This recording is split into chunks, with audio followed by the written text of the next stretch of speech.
Hey guys, welcome back. I hope you are having an amazing day. Let's get right into the stories. The first one is an entitled people story.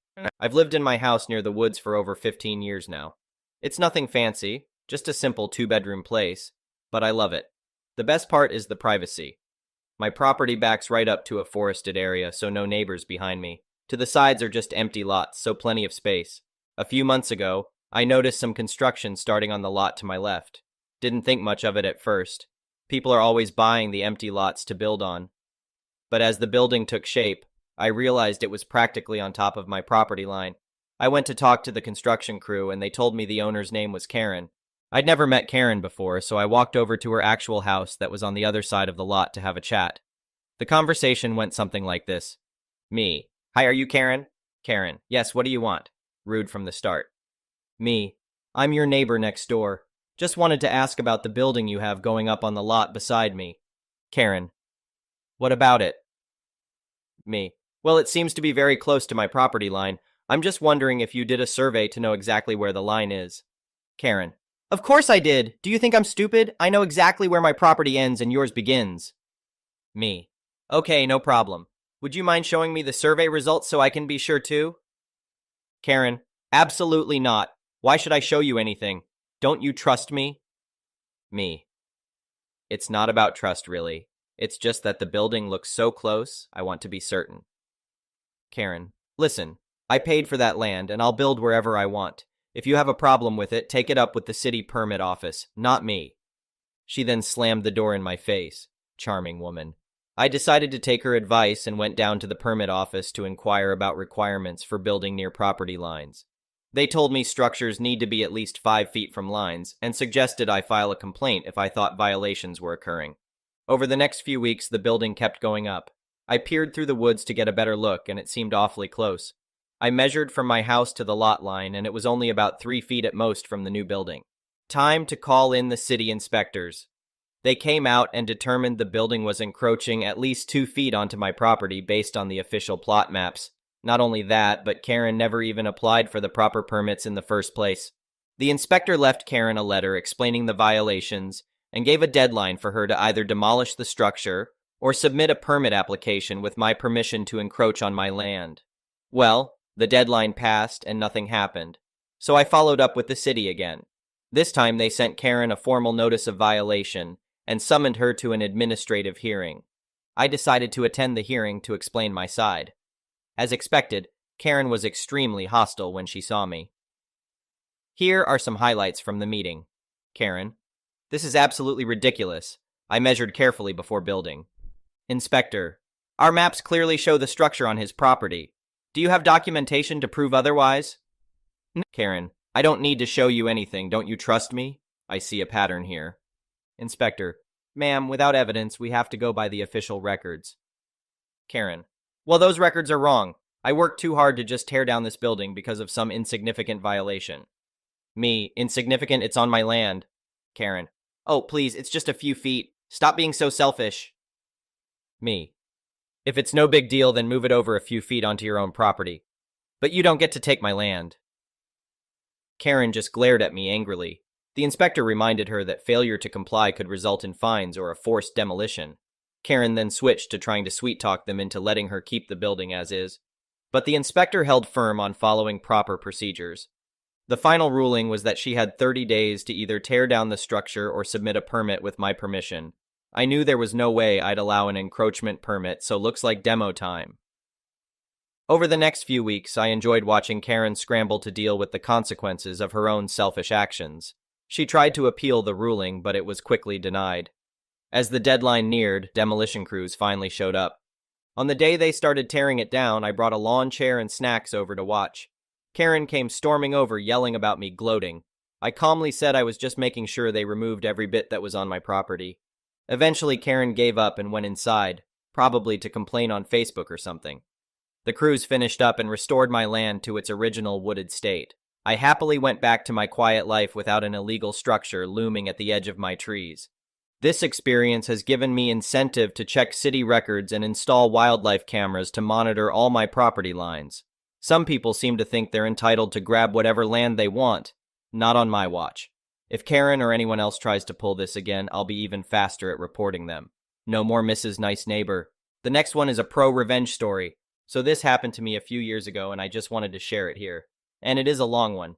Senior year of high school, I was taking a plane to visit my grandma.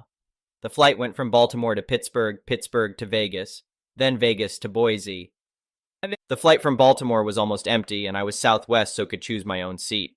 And I was on the same plane until Vegas. I selected the last row of the plane by the window, put my earbuds in, and took a nap till Pittsburgh. When the plane landed, I went to the bathroom while people were getting onto the plane. To save my spot, I left my backpack in my seat and put my jacket on the seat and left. When I got back, I noticed that this pregnant lady sitting in my seat and her husband sitting in the aisle seat with my jacket thrown on the ground in the aisle with my backpack underneath with a laptop in it. Kind of annoyed, I pointed out that I was previously sitting in the window seat and I wanted to know if I could have my seat back. "Can't you see that I am pregnant and need this seat?" she said aggressively. Then I looked at the husband and asked if he could please scoot over and sit next to his wife. This guy looked me in the eyes and said, "Sorry, but we are allowed to choose our own seats," and I chose the aisle seat. Being a high school senior, I wasn't that big of a guy, but I was still not happy to be sitting in the center seat. Realizing that this was a losing argument, and I wasn't going to get any leverage over this lady, I decided to grit my teeth and bear it. I collect my stuff and move into the middle seat. The second I sat down, the lady said, "You can't have your backpack in your seat. You're going to have to find a place to put it." "I'm just going to put it under my seat," I respond. "Where am I going to put my feet then?" she responds. "I don't know, not under my ducking seat." Growing up, I swore more than most people and really only watch what I say when at school. Suddenly, I feel someone grab my collar. The husband pulled me inches from his face and said, "Don't use that language to my wife or the baby. You will say you're sorry." I was shocked. Not only was this guy grabbing me in public, but at the time I was only 17 and still considered a minor. But not wanting to make a deal out of this, I gave the most half-assed "I'm sorry" to the woman and put my earbuds in as the flight was getting ready to take off. While taxiing, the lady kept trying to get my attention by yelling in my ear and snapping her fingers inches in front of my face before she finally pulled my earbuds out. "You need to turn your electronic off during takeoff," she said. Now my dad was a pilot for 30 years, and he confirmed that electronics don't interfere with communications. It is mostly a formality so that people pay attention to the emergency instructions. So I ignore her, since we are literally less than a minute from taking off. Enraged, she spams the flight attendant button so that one comes. We also had to hold takeoff until this issue was solved. The flight attendant runs over and asks what is wrong, expecting an emergency. "He won't turn off his electronics before flight.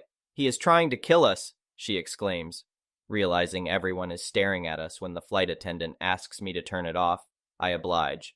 After I turn it off, she starts to lecture me about how she was right and I was wrong, rubbing how the flight attendant proved her right. So the flight is in the air, and when the intercom tells me we can use electronics, I put my earbuds in and crank it. About 5 minutes into the flight, I feel aggravated tapping on my shoulder. I turn and look at the woman. "You need to turn that down, it is bad for the baby," she said. While I was listening to the music louder than normal, it still wasn't to the point that an unborn baby would be able to hear and be able to understand. Shocked, I responded with no. But the second she reached for the flight attendant button, I said that I would. I did that trick where you turn your volume down 2 times and then up once, so that it looks like you turned it down 3 times. "Better?" I asked. "More," she responded, so I went down 1 more. And before I could put my earbuds in, she said, "It is proper etiquette to talk to people you're sitting next to." I just ignore her. I sit back and try and close my eyes. And amazingly, this works. I fall asleep for about an hour. I was a 5-hour flight. When I woke up, this woman had her foot on my backpack with a laptop in it. So I adjust my foot so that it would be uncomfortable for her to continue to keep her feet the way they were. She immediately stood up, and I thought she was going to yell given her ability to overreact. But it turns out she was just getting up to go to the bathroom. She gets past me and her husband when a brilliant idea pops into my head. The second she steps into the bathroom, I get ready to get up and move my stuff over to the window seat. And as I grab my backpack and shift my momentum over, I feel a hand grab me. I did not take into account the husband. "You are not taking my wife's seat," he said. "Sir, I have to warn you that you are grabbing a minor, and if I feel like it at any second I could cry you that you are attacking me, or you have made sexual advances on me," I respond as he lets go and I move over to the seat I had before. When she gets back, she is furious, demanding that I move seats now to the point that the flight attendant comes over to see what is going on. And this time she sides with me. When she asks her husband to make me move, I look him dead in the eyes and he goes back to reading his book. And she sits in the middle seat, pissed as hell. Thankfully, I moved seats because she was up and down in her seat having to go to the bathroom every 15 mins. And that was pretty much the rest of the flight, except how she intercepted my bag of pretzels when the drink cart came. I responded by closing the shade to the window as we started to land at the Las Vegas airport. Once off the plane, I went to Burger King to get a drink and some food. Then I got to my next gate and find the last seat. I scarf down my fries and burger walk across the hall, literally 10 feet from my seat to throw away my garbage. And when I turn to go back to my seat, I see the same lady now sitting in the seat I had my bag in. She had moved it to the floor right in front of her. Then she shot me this smug-ass grin, thinking she had won. Somewhat defeated by losing 2 seats to this lady, losing sleep and my patience, it was time for action. I walk over to her to gather my things, and as I got to her, I looked her dead in the eyes, raised my right hand out, fingers spread, and hovered it right over her stomach. Looked down at my hand, then back to her eyes. "I just cursed your baby," I say straight-faced. Turn around 180, walk across the hall, and sit down on the floor staring at her intensely. Now I don't believe in curses, nor do I think I have the ability to place a curse, but this lady believed it. Her face was left expressionless, and she just started weeping to herself as I sat and watched. When her husband came over to see what was wrong and she told him, he instantly stormed over to me and knocked the drink out of my hand, grabbed me by the collar, and got right in my face. "Listen her, you little crap." He got out before security guards grabbed the man and detained him. The FAA doesn't mess around with who they hire. One guard asked me why this guy was angry, and I said that his wife had taken my seat, and I made a comment under my breath and he got upset with me. The officer asked for my name and identification and saw that I was a minor. He asked if I wanted to press charges and I told him yes, but that I also didn't want to miss my flight. He understood and let me go, then informed the Southwest airline gate attendant to please keep track of me in case we needed more information. This meant that I got to get on early, and I chose the first seat I could, aisle seat, to see if this lady would get on the plane. Since she was sitting in the same gate as my flight, she never got on the plane, and it takes off. Halfway through the flight attendant asked me if put a curse on the baby, and I responded with, "I don't know magic." 20 minutes later, the flight attendant told me that unfortunately, I would not be able to press charges on them due to being a minor, but that they missed their flight, and they would have to buy a new ticket to their final destination with another airline. With 5 words, I cost this horrible woman and her abusive husband around $500. The next one is a petty revenge story. I'm a truck driver and I deliver goods to a chain of stores. Not all the managers are very nice. This time I got to deal with a total Karen for the second time. My job is to get the pallet inside the store, just across the threshold, and that's it. Most ask us to put it somewhere specific, and usually well are willing. This woman is no exception. She asked if I would put the pallets around the corner a few feet away from the door. I do this, and the first gets picked up by her staff. I put the second one in that spot, and a third just over the threshold because that's the only available space left. I can get 3 pallets on the hydraulic lift, so I go get another set.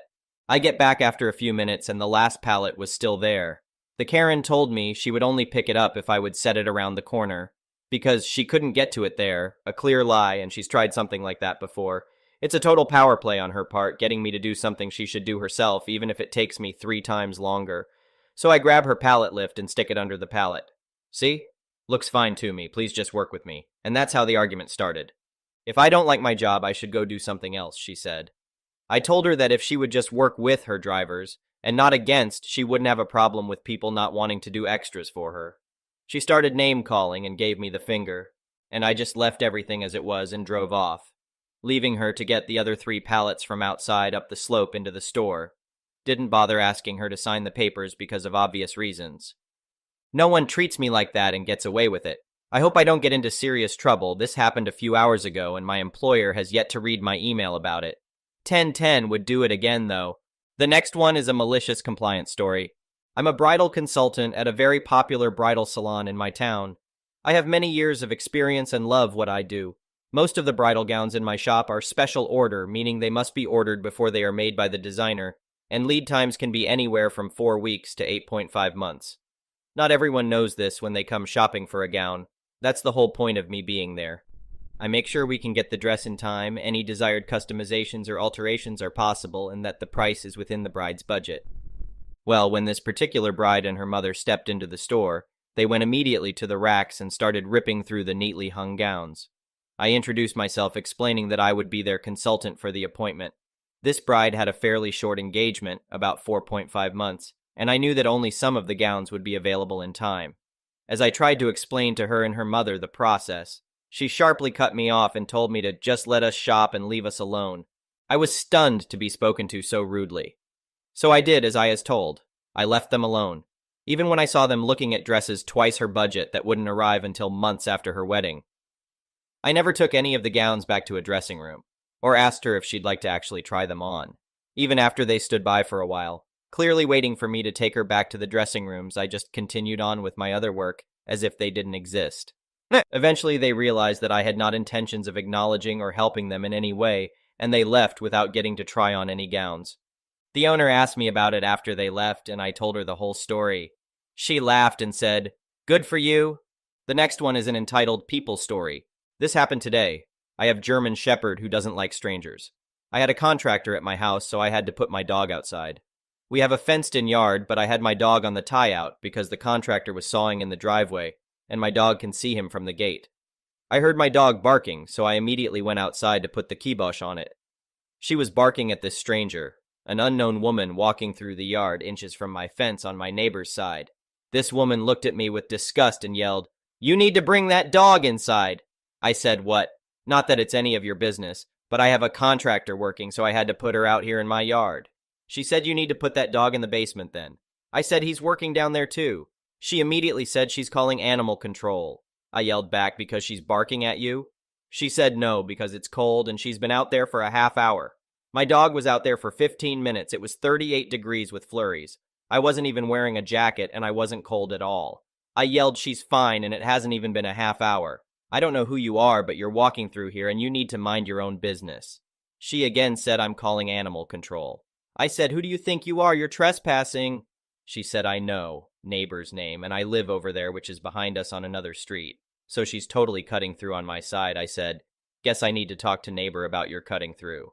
She started walking away and yelled she was calling animal control.